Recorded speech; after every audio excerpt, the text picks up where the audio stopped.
Yo guys, कैसे हो? मुझे तो जानते ही होगे। अबे तुझे जानता कौन है? सो गाइस, मैं हूँ एक सीओसी प्लेयर। मैं सीओसी खेल रहा हूँ कुछ 1.5 2 साल से।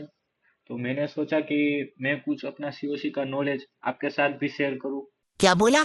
क्या? अबे तेरे पास दिमाग भी है जो नॉलेज होगी। दिमाग खराब हो जाएगा। मैं माँ अम्मा बहन पे आ जाऊंगा मैं इनकी। गाइस, इसको इग्नोर करो। तो यस, मैंने एक नया अकाउंट बनाया है जिसमें मैं आपको शुरू से सीओसी खेलना सिखाऊंगा।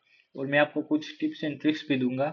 ये एक सीरीज है जिसमें मैं आपको TH1 से, मतलब टाउन हॉल 1 से टाउन हॉल 18 तक मैं खेलूंगा। और आपको ये साथ में सिखाऊंगा कि कैसे हम सब चीज को जल्दी जल्दी बहुत फटाफट फास्ट रीते अपग्रेड कर सकते हैं। और हाँ, ये एक इंट्रोडक्शन वीडियो है। गेमिंग की वीडियो आएगी 17 तारीख से। 17 तारीख को पहला वीडियो आएगा। तो आप सब देखना, देखने के लिए रेडी रहना। हम्म। अबे तू